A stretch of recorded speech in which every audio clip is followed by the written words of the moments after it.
Hello दोस्तों, my name is Tanu. Welcome back. आपका मैं अपने चैनल क्रैक टेट में बहुत बहुत स्वागत करती हूँ। आज के वीडियो में जैसा कि हमने अपने पिछले वीडियो में देखा था कि हम सीटेट के प्रीवियस ईयर क्वेश्चंस को डिस्कस कर रहे हैं। तो जो सीटेट के प्रीवियस ईयर क्वेश्चंस हैं हम उसके पार्ट 4 को आज डिस्कस करने वाले हैं। जो हमारा पिछला क्वेश्चन पेपर था, जैसा कि आपको पता है कि हम ये 6 to 8 मतलब कि अपर प्राइमरी का क्वेश्चन पेपर डिस्कस कर रहे हैं। इसमें हम सीडीपी वाले पोर्शन को डिस्कस करने वाले हैं। कल के वीडियो में भी हमने सीडीपी वाले पोर्शन को डिस्कस किया था और आज के वीडियो में भी हम सीडीपी वाले सेशन को डिस्कस करेंगे। तो जैसा कि हम सबसे पहले सीडीपी के पोर्शन को ले रहे हैं, उसके बाद हम हिंदी के पोर्शन को भी लेंगे, इंग्लिश को भी लेंगे और अगर हो सका तो संस्कृत को भी लेंगे। नहीं हो सका तो कोई बात नहीं, उसका कोई प्रॉमिस नहीं है। और उसके बाद ईवीएस को तो लेना ही है और सोशल साइंस तो मेरा सब्जेक्ट है, उसको लेना ही है। और साइंस की भी पेडागोजी हम लोग देखेंगे। तो हम मैक्सिमम सीटेट के सारे क्वेश्चंस को डिस्कस करेंगे और बहुत सारे क्वेश्चंस हैं आपके पास। इस बार 2021 में हज़ारों क्वेश्चन तो आपको सीडीपी के ही सिर्फ मिलेंगे, हज़ारों क्वेश्चन आपको हिंदी पेडागोजी के मिलेंगे। तो आपको कहीं और से कुछ करने की ज़रूरत ही नहीं है। अगर आप 2021 के क्वेश्चन पेपर को करके जाते हैं तो मुझे नहीं लगता कि आपको कोई भी प्रॉब्लम कहीं से भी होने वाली है। ठीक है, तो अभी हम चलते हैं और देखते हैं कि आज कल के वीडियो में हम 15 नंबर के क्वेश्चन तक डिस्कस कर चुके थे और अब हम आज के वीडियो को आज 16 से लेकर 30 तक के क्वेश्चंस को देखते हैं। तो आप देख सकते हैं कि ये मैंने ऑफिशियल लिंक से डाउनलोड किया है इस क्वेश्चन पेपर को और चाइल्ड डेवलपमेंट और पेडागोजी वाले भाग को आज डिस्कस करेंगे और आगे आने वाले बहुत सारी वीडियो में हम क्वेश्चन पेपर को देखेंगे, जिससे कि आपके कितने कॉन्सेप्ट क्लियर हैं आपको क्लियर हो जाएगा कि आपने क्या पढ़ा है और आपको अभी क्या पढ़ना चाहिए। ये सारी बातें आपको आराम से क्लियर हो जाएंगी। ठीक है, और अगर आप लोग अपना कोई सुझाव कमेंट बॉक्स में देना चाहते हैं तो आप लोग दे सकते हैं। और अगर आप लोगों को चैनल के कंटेंट पसंद आ रहे हों तो आप चैनल को सब्सक्राइब करें, ताकि आपको ऐसे हज़ारों वीडियो मिले जो कि आपके लिए यूज़फुल है। तो हम देखते हैं क्वेश्चन। आज का हमारा पहला क्वेश्चन है, ठीक है, पार्ट 4 है। जी, हम पार्ट 4 डिस्कस कर रहे हैं। आज का हमारा पहला क्वेश्चन है कि सामान्य विद्यालय में दिव्यांग विद्यार्थियों के समावेशन के लिए, कोई सामान्य विद्यालय है और उसमें दिव्यांग बच्चों का समावेशन करना है हमें। ठीक है, और निम्नलिखित में से कौन सा प्रावधान दिव्यांग जन अधिकार अधिनियम 2016 के प्रतिकूल है? दिव्यांग अधिनियम 2016 के प्रतिकूल है। तो ये जो एक्ट है वो आपको पढ़ना है। आपको पांचवी चीज़ पता चली कि आपको अब ये एक्ट भी पढ़ना है। जैसे कि मैंने आपको बताया था कि जीन पियाजे का थियरी हो गया, लेव वाइगोत्स्की का हो गया, हार्वर्ड गार्डनर का हो गया, NEP 2020 हो गया। उसके बाद दिव्यांग जन अधिकार एक्ट 2016 भी आपको पढ़ के जाना है। क्यों पढ़ के जाना है? अगर आप इसको पढ़ के जाएंगे, जैसे कि ये एक टफ़ क्वेश्चंस में आएगा, ठीक, मतलब कि टफ़ क्वेश्चन नहीं है लेकिन आपको पता होना चाहिए इसके बारे में। ठीक है, तो प्रीवियस ईयर में इससे क्वेश्चंस आए हुए हैं लेकिन हर साल नहीं आए हुए हैं। लेकिन 2021 में इतने सारे क्वेश्चन पेपर बनाए गए थे तो किसी ना किसी शिफ्ट में तो ये क्वेश्चन उनको देना ही था। ठीक, तो आप देख सकते हैं इस एक्ट को आप देख कर जाएंगे। इसके लिए मैं वीडियो भी बनाऊँगी एक। तो right of person with disabilities act 2016, ठीक, इसके पहले भी एक 1995 में एक्ट आया था, वो भी आप दोनों ही एक्ट देख कर जाएंगे। ठीक, तो इस क्वेश्चन को हमें देखना है। दिव्यांग जन अधिकार अधिनियम 2016 के प्रतिकूल है, अनुकूल नहीं प्रतिकूल है। ठीक है, परीक्षा पत्र को पूरा करने के लिए अतिरिक्त समय देना, तो ये बात तो बिल्कुल ठीक है, ये गलत नहीं है, इसके प्रतिकूल नहीं है बल्कि ये अनुकूल है। अगर एक सामान्य विद्यालय है और उसमें दिव्यांग बच्चे हैं, जैसे कि किसी को आँखों में प्रॉब्लम है या किसी को सुनने में प्रॉब्लम है, किसी भी तरीके की कोई भी प्रॉब्लम है, तो ऐसे बच्चों को देखते हैं कि आप कोई भी एग्ज़ाम देने जाते हैं तो आप देखते हैं कि जिन बच्चों को आँखों में प्रॉब्लम होती है, लाइक कि ब्रेल लिपि में जो बच्चे लिखते हैं, तो उनको आधा घंटा अधिक समय दिया जाता है। तो अतिरिक्त समय को देना जो है वो बिल्कुल भी मतलब कि अनुकूल है, ये प्रतिकूल नहीं है। तो ये ऑप्शन नहीं होगा। अगला है कि विद्यार्थियों की ज़रूरत पूरी करने हेतु लिपिक की सुविधा करना। तो लिपिक की सुविधा प्रदान करना, विद्यार्थियों की जो भी ज़रूरतें हैं उनको पूरा करने के लिए एक लिपिक की सुविधा देना, तो ये भी अपने आप में गलत नहीं है। ठीक है, तो ये भी ऑप्शन नहीं होगा। दूसरी और तीसरी भाषा संबंधी कोर्सों की बाध्यता, तो बाध्यता वर्ड ये कॉमन सेंस से आप इसको सही करेंगे, क्योंकि दूसरी और तीसरी भाषा संबंधी कोर्सों की बाध्यता हमें नॉर्मल बच्चों पर ही बाध्यता नहीं लगानी है, तो हम दिव्यांग बच्चों पर कैसे बाध्यता लगा सकते हैं। ठीक है, तो हमारा सी ऑप्शन बिल्कुल सही आंसर होगा। अगला है कि व्यक्तिगत ज़रूरत के अनुसार यथोचित संयोजन। ये बात तो अच्छी बात है, मतलब ये अनुकूल है, प्रतिकूल नहीं है। ये तीनों पॉइंट जो है ये नीचे वाला, ये तीनों ही क्या है, अनुकूल पॉइंट है। लेकिन हमारा जो ये क्वेश्चन में पूछ रहा है प्रतिकूल पॉइंट, तो प्रतिकूल वाला जो पॉइंट है वो यही होगा कि दूसरी और तीसरी भाषा संबंधी कोर्सों की बाध्यता। ठीक है, तो हमारा सी ऑप्शन जो है वो बिल्कुल सही हो जाएगा। और ये एक अच्छे क्वेश्चन में है, लेकिन ये आप कॉमन सेंस से कर सकते हैं, लेकिन हो सकता है कि फ्यूचर में इस एक्ट से कोई टफ क्वेश्चन बनाया गया हो। अभी हम बहुत सारे क्वेश्चन पेपर को देखने वाले हैं, हो सकता है इसमें कहीं टफ क्वेश्चन को भी बनाया गया हो। ठीक है, तो हम देखेंगे, और लेकिन आप इसको पढ़ेंगे ज़रूर। मैं इस पर एक वीडियो बनाऊंगी जिस पे आपको पूरा डिटेल इसके बारे में इंफॉर्मेशन मैं दूंगी। और अगला क्वेश्चन देखते हैं। विद्यार्थियों की सीखने की विविध ज़रूरतों को पूरा करने के लिए निम्नलिखित में से कौन एक बाधा है। विद्यार्थियों की सीखने की विविध ज़रूरतों को पूरा करने के लिए कौन सी एक बाधा है। एक बार इंग्लिश में भी देखेंगे question. To address the diverse learning needs of the student, which of the following is a barrier। तो जो अलग अलग आवश्यकता वाले बच्चे होते हैं उनको एड्रेस करने के लिए चारों ऑप्शंस में से कौन सा ऐसा ऑप्शन है जो कि गलत है। एक उनको एड्रेस करने में, उन्हें संबोधित करने में एक बाधा है। तो engagement in the activities in multiple ways, पहला ऑप्शन है कि engagement in the activities in multiple ways. तो अगर डाइवर्स लर्नर है, कक्षा में अलग अलग आवश्यकता वाले बच्चे हैं, तो हमें मल्टीपल वेज तो यूज़ करने ही पड़ेंगे। तो ये बैरियर पूछ रहा है, ये बैरियर नहीं है। ये तो कक्षा के अनुकूल होगा ना, कि अलग अलग बच्चे हैं, अलग अलग तरीके से सीख रहे हैं, तो उनके लिए हमें अलग अलग मेथड भी अपनाने होंगे। तो ये ऑप्शन हमारा गलत नहीं होगा। अगला है कि expression of opinion in multiple ways. तो हमारे लर्नर ही डाइवर्स हैं, अलग अलग आवश्यकता वाले हैं, तो उनको हम अपने जो उनका ओपिनियन है वो अलग अलग तरीके से अपना दिखा सकते हैं, व्यक्त कर सकते हैं, एक्सप्रेस कर सकते हैं। तो ये भी मतलब बैरियर नहीं है ये। अगला है कि labelling and ranking of students in multiple ways. तो बच्चों के ऊपर लेबल लगाना और रैंक करना, ये तो बहुत ही गलत पॉइंट है। हम सीटेट जितनी बार से पढ़ रहे हैं, मतलब एग्ज़ाम दे रहे हैं, जितने भी क्वेश्चन हम लोगों ने देखे हैं, उतने क्वेश्चन में आपको ये पता चला है कि लेबल करना स्टूडेंट्स को या फिर उनके ऊपर रैंक लगाना, ये बहुत गलत बात होती है। तो हमारा जो बैरियर वाला ऑप्शन है, तो यहाँ पे हमारा यही सही आंसर होगा कि बच्चों के ऊपर लेबल लगाना कि तुम बहुत तेज हो, तुम बहुत गधे हो, या उनको रैंक देना, ये बहुत गलत है। हालांकि स्कूल में होता यही है, जिन मतलब सोसाइटी में हम लोग रहते हैं वहाँ पर बच्चों को लेबल किया जाता है, लेकिन ये अपने आप में बहुत ही गलत है। अगला है representation of information in multiple ways. तो मल्टीपल वेज से इंफॉर्मेशन को बच्चों के सामने प्रेजेंट करना, ये भी डाइवर्स क्लासरूम में बहुत इंपॉर्टेंट होता है। तो हमारे मतलब इस क्वेश्चन के हिसाब से आंसर कौन सा हुआ, labelling and ranking of students in multiple ways. तो ये बच्चों के ऊपर लेबल लगाना, रैंक लगाना, ये कहीं से भी पॉजिटिव पॉइंट नहीं होता है, और यहाँ पे बैरियर ही पूछा गया है। तो हमारा यहाँ पे सी ऑप्शन बिल्कुल सही होगा। अब हम अपने अगले को हिंदी में आप एक बार ऑप्शन देख लेंगे। गतिविधियों में कई तरह से संलग्न होना, ये पॉजिटिव है। कई तरीके से राय की अभिव्यक्ति करना, ये भी पॉजिटिव है। कई तरीके से विद्यार्थियों की नामीकरण करना और क्रमीकरण करना, तो बच्चों को लेबल देना, रैंक देना, ये सब बिल्कुल सही नहीं है। तो ये ही हमारा ऑप्शन जो है वो सही होगा।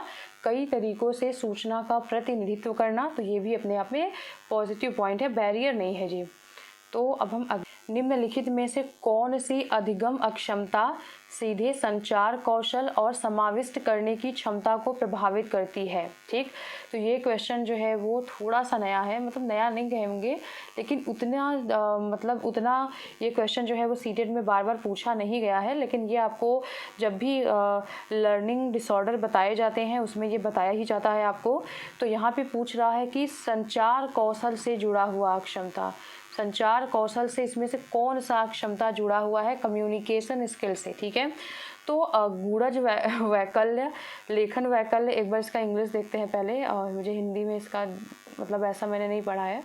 तो यहाँ पे देखते हैं कि क्वेश्चन क्या है इसका, कि ऐसा कौन सा लर्निंग डिसऑर्डर है जो कि डायरेक्टली कम्युनिकेशन स्किल को और कम्प्रीहेंशन स्किल को डायरेक्ट अफेक्ट करता है? तो डिसकैलकुलिया। तो आप देखते हैं कि डिसकैलकुलिया जो है वो मैथमेटिक्स के प्रॉब्लम को सॉल्व करते हैं जब, या फिर मैथमेटिक्स का जो डिसऑर्डर होता है वो डिसकैलकुलिया में आता है। तो मैथ्स का कोई भी डिसऑर्डर होता है वो डिसकैलकुलिया में आता है।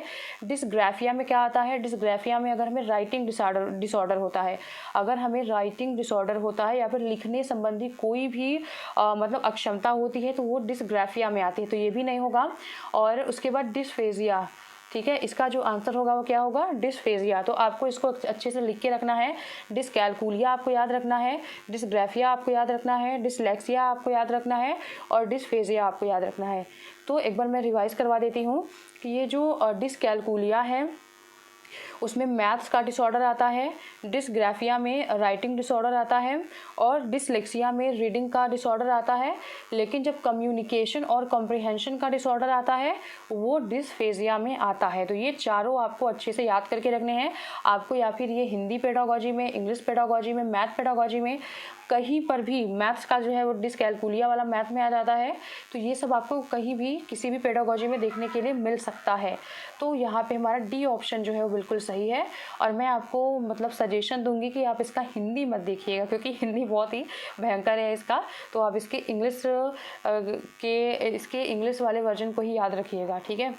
और क्योंकि कोई क्वेश्चन जो होता है वो हिंदी में बहुत ही पता नहीं मंगल ग्रह से ट्रांसलेट करके लेके आते हैं, पता नहीं कैसा हिंदी लिख देते हैं कि जो हमने कभी सुना भी नहीं होता। एक डिसग्राफिया से अगला क्वेश्चन भी है, देखते हैं क्या है। To ensure successful inclusion of students with dysgraphia it is important to. तो यहाँ पे हमारा जो क्वेश्चन है वो क्या बोल रहा है कि लेखन मतलब डिसग्राफिया वाले विद्यार्थियों का सफल समावेशन सुनिश्चित करने के लिए क्या महत्वपूर्ण है, ठीक है। तो क्वेश्चन में क्या बोल रहा है कि डिसग्राफिया को हम लेखन वैकल्य बोलते हैं हिंदी में। तो डिसग्राफिया वाले विद्यार्थियों का सफल समावेशन करने के लिए कौन सा ऑप्शन जो है वो बहुत महत्वपूर्ण है, ठीक है। यहाँ पे पूछ रहा है कि उनका समावेशन करना है, क्लास में उनको इंक्लूड करना है। तो डिसग्राफिया वाले बच्चों को तो क्या करेंगे हम? कक्षा में ऑडियो रिकॉर्डर या लैपटॉप के उपयोग की अनुमति दे देंगे, उससे उनकी डिसग्राफिया ख़त्म हो जाएगी या फिर उनको बहुत सुविधा हो जाएगी। या फिर मूल्यांकन के लिए लिखित परीक्षाओं का व्यापक रूप से उपयोग करेंगे, या फिर सादे अनियमित कागज पत्रों पर लिखना अनिवार्य कर देंगे, या फिर दिए गए कार्य को पूरा करने के लिए समय सीमा निर्धारित कर देंगे। तो हमें समय सीमा तो बिल्कुल निर्धारित नहीं करना है ऐसे बच्चों के लिए जिनको डिसग्राफिया की प्रॉब्लम है, उनके लिए हमें समय सीमा निर्धारित नहीं करना है, बल्कि या फिर सादे अनियमित कागज पत्रों पर लिखना अनिवार्य करेंगे, अनिवार्य भी नहीं करेंगे ऐसी कोई बात। अगला है कि मूल्यांकन के लिए लिखित परीक्षाओं का व्यापक रूप से प्रयोग करेंगे, या उनको डिसग्राफिया की प्रॉब्लम है और हम उसी को हम मूल्यांकन का आधार भी बना लेंगे, तो ये भी बात सही नहीं है। ये भी बात जो है वो बिल्कुल सही नहीं है। अगला ऑप्शन है कि कक्षा में ऑडियो रिकॉर्डर या फिर लैपटॉप के उपयोग की अनुमति देंगे। तो यहाँ पे हमारा ये ऑप्शन जो है वो सही है। अब हम एक बार इसके इंग्लिश वर्जन को भी, अगला क्वेश्चन है हमारा। इस क्वेश्चन में बोल रहा है कि निम्नलिखित में से क्या सृजनात्मकता वाले विद्यार्थियों की विशेषता नहीं है? इन चारों ऑप्शंस में से कौन सा ऐसा ऑप्शन है जो कि सृजनात्मकता वाले विद्यार्थियों के लिए विशेषता नहीं है, विद्यार्थियों की विशेषता नहीं है, ठीक है। तो ये तो कॉमन क्वेश्चन है, आप आराम से इसको कर सकते हैं। उनकी समस्या को सुलझाने का कौशल उच्च कोटि का होता है, तो ये बिल्कुल सही है। आप गिफ्टेड या फिर मतलब क्रिएटिव बच्चे की बात कर रहे हैं, तो उनकी समस्या सुलझाने का जो कौशल होगा वो उच्च कोटि का होगा, ये बिल्कुल सही है। तो यहाँ पे नहीं वाला ऑप्शन पूछा है, तो हमें नहीं वाले पे ध्यान देना है, ठीक है। वे विभिन्न तरीकों से समस्याओं का समाधान कर सकते हैं। तो बिल्कुल सही है कि क्रिएटिव बच्चे जो होते हैं एक ही चीज़ को बहुत अलग अलग तरीके से कर लेते हैं। तो ये बात भी ठीक है। यहाँ पे नहीं क्वेश्चन में पूछा गया है, उनमें नए विषयों को सीखने की जिज्ञासा जो है वो क्या होती है, वो कम होती है। तो ये ऑप्शन जो है वो गलत है। सृजनात्मक बच्चों के बारे में, क्रिएटिव चाइल्ड के बारे में नए विषयों को सीखने की जो जिज्ञासा होती है वो कम होती है। बिल्कुल गलत है ये ऑप्शन। और अगला है कि वे अक्सर नए विचारों और नवाचारों के साथ आते हैं। ये ऑप्शन सही है, मतलब कि ये सृजनात्मक बच्चों की विशेषताएं हैं। तो आप देख सकते हैं कि यहाँ पे ऐसे बच्चे जो कि सृजनात्मक होते हैं, क्रिएटिव बच्चे होते हैं, उन्हें विषयों के सीखने की जिज्ञासा उनके अंदर बहुत ज़्यादा होती है, कम नहीं होती है। तो यहाँ पे ये ऑप्शन जो है वो सही होगा। और ये एक इजी क्वेश्चन था और कॉमन सेंस पर बेस्ड क्वेश्चन था। ठीक है, तो इसके इंग्लिश वर्जन को अगला क्वेश्चन है कि माध्यमिक स्तर की एक कक्षा में शिक्षकों को क्या करना चाहिए। ठीक है, माध्यमिक स्तर की एक कक्षा में शिक्षक को क्या करना चाहिए। Teachers in a middle grade classroom should, ऐसे टीचर्स को माध्यमिक मिडिल ग्रेड क्लासरूम या फिर माध्यमिक स्तर की एक कक्षा में शिक्षक को क्या करना चाहिए। अधिगमकर्ता की आवश्यकताओं के अनुसार अनुकूलन करने के लिए तैयार रहना चाहिए, या फिर अपना ध्यान मुख्य रूप से उच्च उपलब्धि प्राप्त करने वाले बच्चों पर केंद्रित करें, जो कि बिल्कुल गलत है कि कक्षा में जो टॉप कर रहे हैं उन पर हम ध्यान देंगे और सारे बच्चों को नेग्लेक्ट करेंगे। ऐसा होता बहुत ज़्यादा है क्लासरूम में, लेकिन ये बिल्कुल गलत है।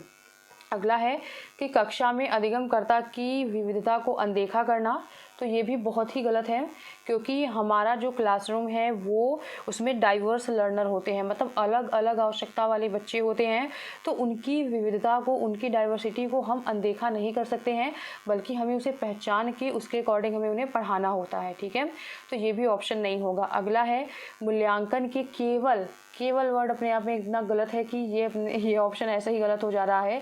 केवल एक मानकीकृत तरीके का उपयोग करें, तो ये भी गलत है। तो हमारा ए ऑप्शन ही बस बच रहा है कि जो सही हो सकता है कि अधिगमकर्ता की आवश्यकता के अनुसार अनुकूलन करने के लिए टीचर जो है वो तैयार रहे। तो माध्यमिक स्तर की एक कक्षा में शिक्षक को अधिगमकर्ता की आवश्यकता के अनुसार अनुकूलन करने के लिए तैयार रहना चाहिए। तो इस क्वेश्चन के अकॉर्डिंग हमारा पहला ऑप्शन जो है वो सही आंसर होगा। अब अगले क्वेश्चन की तरफ चलते हैं। अगला क्वेश्चन है कि किसी संप्रत्यय को पढ़ाते समय एक शिक्षिका को अपने विद्यार्थियों को विपरीत दृष्टांतों और उदाहरणों पर विचार मंथन करने के लिए प्रोत्साहित करना चाहिए। गैर उदाहरण किसी संप्रत्यय को समझने में कोई भूमिका नहीं निभाते हैं। तो देखिए इस क्वेश्चन में क्या बोल रहा है। ये क्वेश्चन अच्छा क्वेश्चन में आएगा कि किसी संप्रत्यय को, किसी भी संप्रत्यय का मतलब क्या होता है, कॉन्सेप्ट, अवधारणा। किसी भी संप्रत्यय या कॉन्सेप्ट को पढ़ाते समय एक शिक्षिका को अपने विद्यार्थियों को विपरीत दृष्टांत और उदाहरण पर विचार मंथन करने के लिए प्रोत्साहित करना चाहिए। तो विचार मंथन मतलब कि ब्रेन स्टॉर्मिंग के लिए बच्चों को प्रोत्साहित करना चाहिए। तो ये ऑप्शन सही है। उसके बाद गैर उदाहरण, जो नॉन एग्जाम्पल होते हैं, वो किसी भी संप्रत्यय को समझने में कोई भूमिका नहीं निभाते, ये गलत है। ये निभाते हैं। जो एग्जाम्पल होते हैं वो भी किसी भी कॉन्सेप्ट को समझने में भूमिका निभाते हैं, और जो नॉन एग्जाम्पल होते हैं वो भी किसी भी कॉन्सेप्ट को समझने में भूमिका निभाते हैं। तो यहाँ पे ए सही है, लेकिन आर जो है वो गलत हो जाएगा। यहाँ पे हमारा कथन सही है, लेकिन जो हमारा आर है वो क्या हो जाएगा, हमारा कथन सही है लेकिन आर जो है वो रीज़न जो है वो गलत हो जाएगा। यहाँ क्वेश्चन में क्या बोल रहा है, एक बार इंग्लिश वाले वर्जन को देखेंगे। While teaching a concept a teacher should encourage her students to brainstorm the instances and example of contrast. मतलब वही कह रहा है कि किसी भी कॉन्सेप्ट को समझने के लिए एक टीचर को अपने बच्चों को ब्रेनस्टॉर्मिंग के लिए, मतलब विचार मंथन के लिए प्रोत्साहित करना चाहिए। और जो नॉन एग्जाम्पल्स होते हैं ये किसी भी कॉन्सेप्ट को समझने में कोई भूमिका अदा नहीं करते। तो ये बहुत गलत है। आपको अच्छे से इस बात को याद रखना है कि एग्जाम्पल हो या फिर नॉन एग्जाम्पल हो, ये दोनों ही किसी भी कॉन्सेप्ट को समझने के लिए बहुत महत्वपूर्ण भूमिका निभाते हैं। तो ए कथन जो है वो हमारा असर्शन सही है, लेकिन रीजन जो है वो गलत है। इसके अकॉर्डिंग हमारा सी वाला जो आंसर होगा सही है। A is true and R is false. तो हमारा यहाँ पे क्या होगा, सी वाला ऑप्शन जो है वो क्या होगा, बिल्कुल सही होगा। ए सही है लेकिन आर जो है वो क्या है, वो गलत है। अब हम अपने अगले क्वेश्चन की तरफ चलते हैं। हमारा अगला क्वेश्चन है कि एक कक्षा में कुछ विद्यार्थी अपने लिए निर्धारित पाठ्यक्रम अधिगम लक्ष्यों को प्राप्त करने में सफल नहीं हो पाए। ऐसी स्थिति में एक शिक्षक को निम्नलिखित में से क्या करना चाहिए। क्वेश्चन में क्या बोल रहा है कि एक कक्षा है जिसमें कि कुछ विद्यार्थी अपने निर्धारित व्यक्तिगत अधिगम लक्ष्यों को, मतलब एक क्लासरूम में एक जो हमारा कक्षा होता है, एक क्लास होता है, उसमें हमारा कुछ न्यूनतम अधिगम स्तर होता है, ठीक, कि उतना तो उस क्लास के बच्चे को आना ही आना चाहिए। तो एक कक्षा में कुछ विद्यार्थी अपने व्यक्तिगत अधिगम लक्ष्यों को मतलब न्यूनतम अधिगम के लक्ष्य को भी प्राप्त नहीं कर पाए हैं। तो ऐसे स्थिति में एक शिक्षक को निम्नलिखित में से क्या करना चाहिए। उनकी विफलता को अपमानजनक और शर्मनाक मानना चाहिए। तो ये तो बिल्कुल ही मतलब पहले के टीचर्स इसको कर सकते थे, लेकिन अब के टीचर ऐसा नहीं करते। मतलब कि अब ऐसा होता ही नहीं है। पेडागोजी लोग इतना पढ़ के गए हैं कि उनकी विफलता को वो अपमानजनक और शर्मनाक नहीं मानेंगे, ठीक।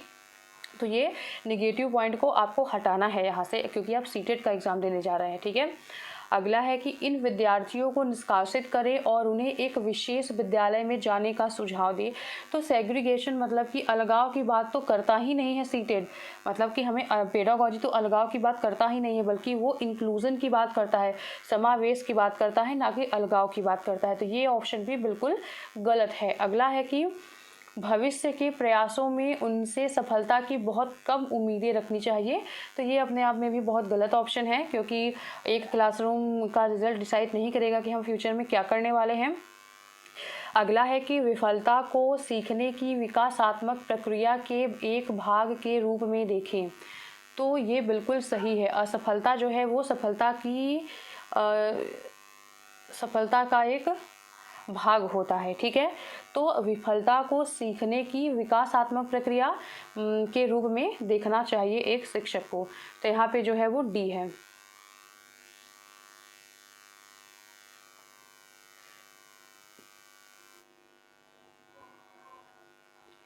यहाँ पे आप देख सकते हैं कि failure as a part of developmental process of learning, मतलब सीखने की विकासात्मक प्रक्रिया में जो है वो विफलता को, फेलियर को शामिल करना चाहिए। तो यहाँ पे डी ऑप्शन बिल्कुल सही है।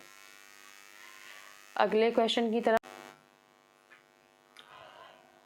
देखते हैं। अब अगला क्वेश्चन कि एक शिक्षिका अपने विद्यार्थियों में घोषणात्मक ज्ञान का आकलन करना चाहती है। निम्नलिखित में से कौन सा प्रश्न इस उद्देश्य के लिए उपयुक्त है। तो घोषणात्मक ज्ञान के लिए एक केक कैसे तैयार किया जाता है, ये ऑप्शन इसका सही आंसर नहीं है। ऊबड़ खाबड़ इलाके में साइकिल को कैसे संतुलित करें, ये भी ठीक नहीं है। आयतन की गणना का सूत्र क्या होगा। घोषणात्मक ज्ञान मतलब कि फैक्चुअल टाइप का कोई ज्ञान। तो यहाँ पे सी ऑप्शन जो है वो सही है, और ये बिल्कुल ही नया क्वेश्चन है, ठीक है। गेहूं के रोपण के लिए मिट्टी तैयार करने की क्या प्रक्रिया है। तो आप इन सब में अलग अलग तरीके से आंसर दे सकते हैं, लेकिन आयतन की गणना का सूत्र क्या है उसके लिए सिर्फ मतलब कि जो सर्टेन उसका सूत्र होगा आपको वही बताना होगा, ठीक। तो यहाँ पे सी ऑप्शन जो है वो बिल्कुल सही है। अब अगले क्वेश्चन की तरफ चलते हैं कि एक शिक्षक अपने विद्यार्थियों में अधिसंज्ञानात्मक विकास को सुसाध्य करना चाहता है। निम्नलिखित में से कौन सा कौशल इस उद्देश्य के लिए सहायक नहीं होगा। अधिसंज्ञानात्मक का मतलब होता है मेटाकॉग्निशन, ठीक है। मेटाकॉग्निशन मतलब नॉलेज का भी नॉलेज, मतलब बहुत हाई लेवल के नॉलेज की बात हो रही है। मेटाकॉग्निशन का डेवलपमेंट करने के लिए इसमें से कौन सा उद्देश्य सहायक नहीं होगा, ठीक है, नहीं होगा। तो मेटाकॉग्निशन के लिए मूल्यांकन सहायक नहीं होगा, प्रबोधन सहायक नहीं होगा, योजना बनाना सहायक नहीं होगा। तो रट कर याद करना जो है वो बिल्कुल सहायक नहीं होगा। ये क्वेश्चन जो है वो मतलब क्वेश्चन में तो टर्म इतना कठिन दिया, मेटाकॉग्निशन के बारे में पूछ लिया, लेकिन आंसर जो है वो रट कर याद रखना, क्योंकि ये लोअर ऑर्डर थिंकिंग स्किल में आती है। मेमोरी जो होती है, जो याद करना होता है, लोअर ऑर्डर थिंकिंग स्किल में आती है, लेकिन मेटाकॉग्निशन जो है वो हाई लेवल की जो थिंकिंग स्किल होती है वो मेटाकॉग्निशन में आती है। तो रट कर याद करना, तो डायरेक्टली आपको ये समझ में ही आ गया आंसर इसका कि रट कर याद करना तो मेटाकॉग्निशन में आएगा ही नहीं। आप देख सकते हैं कि मेटाकॉग्निशन के लिए A teacher intends to facilitate the development of metacognition among her students. Which of the following skill would not be helpful for this purpose? तो इवेल्युएटिंग तो पर्पज है, मॉनिटरिंग भी है, प्लानिंग भी है, लेकिन रोट मेमोराइजेशन जो है वो मतलब याद करना, रटना जो है वो मेटाकॉग्निशन के डेवलपमेंट में नहीं आता है। तो यहाँ पे हमारा डी ऑप्शन जो है वो सही होगा, डी ऑप्शन जो है वो सही होगा। और अगला क्वेश्चन है कि जो कंस्ट्रक्टिव अप्रोच होता है वो सीखने को किस तरीके से कंसीडर करता है। तो डिसऑर्गेनाइज्ड, यूनिलेटरल, डिसकनेक्टेड हो गया, इंटरैक्टिव एंड एक्टिव हो गया, पैसिव हो गया और डिपेंडेंट हो गया। तो डिसकनेक्ट तो होगा नहीं, ये डिसऑर्गेनाइज्ड भी ये होगा नहीं, क्योंकि कंस्ट्रक्टिव क्लासरूम की बात कर रहे हैं। कंस्ट्रक्टिव या फिर संरचनावादी या रचनावादी अप्रोच की बात कर रहे हैं। ये इंटरैक्टिव होगा और एक्टिव होगा। सृजनात्मकता या रचनावाद उसी में होता है जो इंटरैक्टिव हो, एक्टिव हो, अपने काम को कर सके, अलग अलग तरीके से सोच सके, उसी में होता है। ये पैसिव भी नहीं होता और डिपेंडेंट भी नहीं होता। यहाँ पे सी ऑप्शन जो है वो बिल्कुल सही है। अगर हम हिंदी में देखें इसको, तो संरचनावादी दृष्टिकोण अधिगम को किस प्रकार निर्दिष्ट करता है? अव्यवस्थित और एक तरफा। तो ये अव्यवस्थित तो बिल्कुल नहीं होता है। स्वभावहीन और पृथक हो गया, ये भी नहीं होगा। पारस्परिक और सक्रिय, सक्रिय वर्ड भाई है ही, इंटरैक्टिव भी होगा और सक्रिय भी होगा। निष्क्रिय नहीं होगा और निर्भर भी नहीं होगा। तो यहाँ पे सी ऑप्शन बिल्कुल सही है। अगला क्वेश्चन है, निम्नलिखित में से कौन सा कदम विद्यार्थियों के समस्या समाधान कौशल में बाधा डाल सकता है? चारों में से ऐसा कौन सा ऑप्शन है जो कि समस्या समाधान कौशल में बाधा डाल सकता है? समस्या को समझने के लिए स्कीमा या संरचना को सक्रिय करना, तो ये बाधा नहीं डालेगा। स्कीमा को सक्रिय कर रहे हैं तो ये बाधा नहीं डालेगा। समस्या के बारे में प्रासंगिक जानकारी पर ध्यान केंद्रित करना, या फिर अगला है कि तो ये भी बाधा नहीं है। किसी समस्या को प्रस्तुत करने के लिए एक निर्दिष्ट तरीके पर अटक जाना, कि बस मतलब कि एक समस्या को प्रस्तुत करने का सिर्फ और सिर्फ यही एक तरीका है, इस पे अटक जाना, ये जो है वो बाधा डाल सकता है समस्या समाधान कौशल में। और उसके बाद जो है वो समस्या के संभावित समाधानों की पहचान करना, तो ये भी बाधा नहीं होगा। यहाँ पे सी ऑप्शन जो है वो क्या होगा? बिल्कुल सही होगा। यहाँ पे सी ऑप्शन बिल्कुल सही होगा।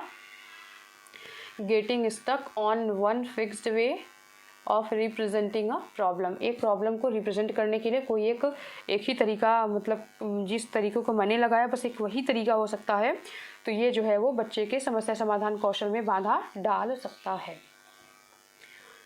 यहाँ पे ये ऑप्शन सी सही होगा।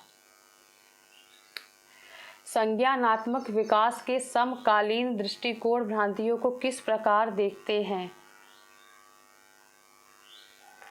पूरी तरह से महत्वहीन और सीखने सिखाने की प्रक्रिया में एक बाधा, जो भ्रांतियाँ होती हैं, ठीक है, कन्फ्यूजन होता है, ठीक है, उसको संज्ञानात्मक विकास के समकालीन दृष्टिकोण भ्रांतियों को किस प्रकार से देखते हैं? तो पूरी तरीके से महत्वहीन मानते हैं और सीखने सिखाने की प्रक्रिया में एक बाधा मानते हैं। तो ये तो बिल्कुल नहीं होगा। ये तो जो है वो क्या है, ये बिल्कुल भी नहीं होगा। अगला है कि आम तौर पर प्रतिभाशाली विद्यार्थियों में पाए जाने वाले उच्च क्रम के अधिसंज्ञानात्मक कौशल हो गया।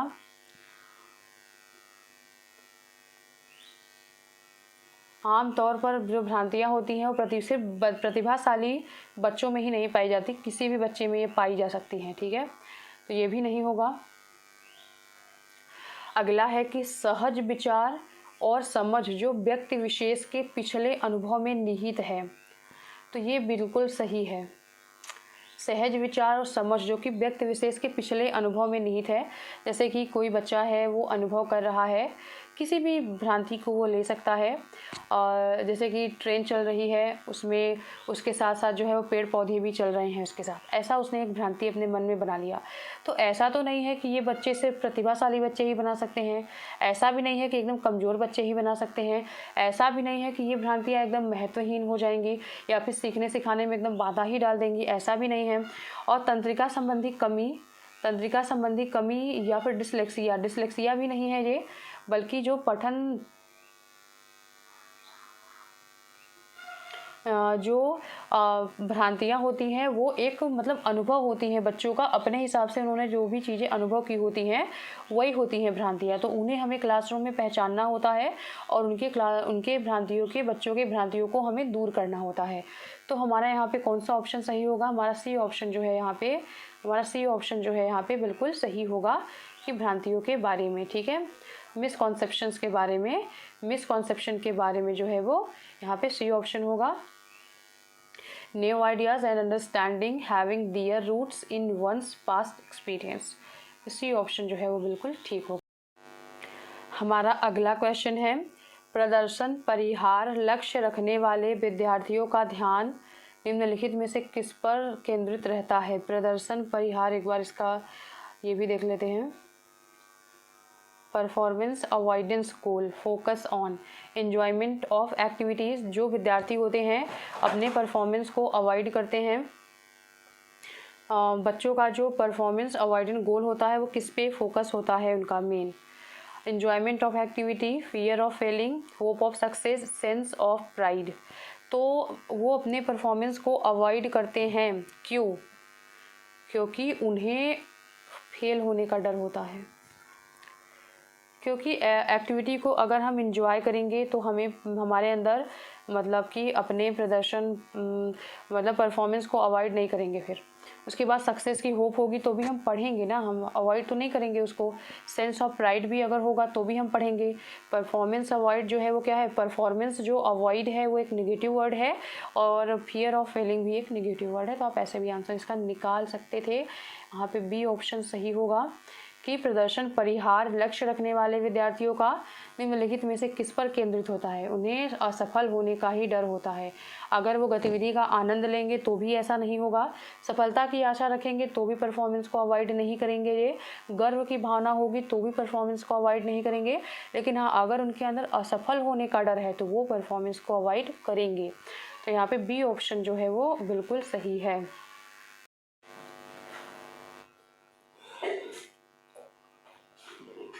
हमारा अगला क्वेश्चन है कि किसी कार्य की सफलता या विफलता पर निम्नलिखित में से कौन सा आरोपण भविष्य में विद्यार्थियों की प्रेरणा और समरूपी कार्यों में संलग्न होने के प्रयासों में वृद्धि कर पाएगा?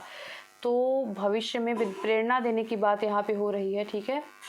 और तो ये बाहरी प्रेरणा जो है बाहरी और गैर नियंत्रणीय तो होगा नहीं, बाहरी भी नहीं होगा, आंतरिक होगा, लेकिन ये स्थिर भी नहीं होता है। आंतरिक होगा और नियंत्रणीय होगा, ठीक है। किसी भी कार्य की सफलता या विफलता, किसी भी कार्य की जो सफलता है, किसी भी कार्य की सफलता या विफलता आंतरिक और नियंत्रणीय होना चाहिए, जो कि भविष्य में विद्यार्थियों की प्रेरणा और समरूपी कार्यों में संलग्न होने के प्रयासों में वृद्धि कर पाएगा। तो यहाँ पे डी ऑप्शन जो है ये हमारा बिल्कुल सही है। तो आज हम लोगों ने 15 क्वेश्चंस को डिस्कस किया और इस क्वेश्चन पेपर में कम से कम 5 क्वेश्चन जो है वो अच्छे लेवल के क्वेश्चन आए हुए थे। तो इसीलिए आप ये सब क्वेश्चन जो है वो कहीं से नहीं पढ़ सकते, कोई भी कहाँ से भी कोर्स खरीद लीजिए, कोचिंग कर लीजिए, लेकिन ये सब क्वेश्चन जो आए हुए हैं आपको कोई नहीं बताने वाला। तो आप ये सारे क्वेश्चंस को प्रीवियस ईयर से करके जाइए। प्रीवियस ईयर ही आपका बेस्ट गाइड होगा और बेस्ट टीचर होगा। तो प्रीवियस ईयर को आप कहीं से भी सॉल्व करें, लेकिन सॉल्व करके ज़रूर जाएं ताकि आप अपने मैक्सिमम क्वेश्चन को सही कर सकें। अब सीटेट का एग्ज़ाम वैसा नहीं रहा जैसा पहले था कि एक ही क्वेश्चन पेपर से में सबका हो जाता था। यहाँ पे बहुत सारे क्वेश्चन जो है वो सीबीएसई को बनाने हैं, तो वो कुछ क्वेश्चन जो है वो ऐसे अटपटे डालेंगे जो हम कभी पढ़े हुए नहीं होंगे। लेकिन हाँ, अगर आप प्रीवियस ईयर सॉल्व करके जा रहे हैं तो आपको बहुत ही फ़ायदा होने वाला है। तो आज के लिए इतना ही। और अगर आपको हमारे चैनल के कंटेंट पसंद आ रहे हो तो प्लीज़ हमारे चैनल को सब्सक्राइब करें और बेल आइकन को प्रेस करें ताकि जो भी अपडेट्स हमारे चैनल पे हो आपको मिले। और आपको कोई और वीडियो चाहिए तो आप कमेंट बॉक्स में लिख सकते हैं, या फिर आपको कोई सुधार की गुंजाइश लगती हो तो भी आप कमेंट बॉक्स में लिख सकते हैं। Thank you so much.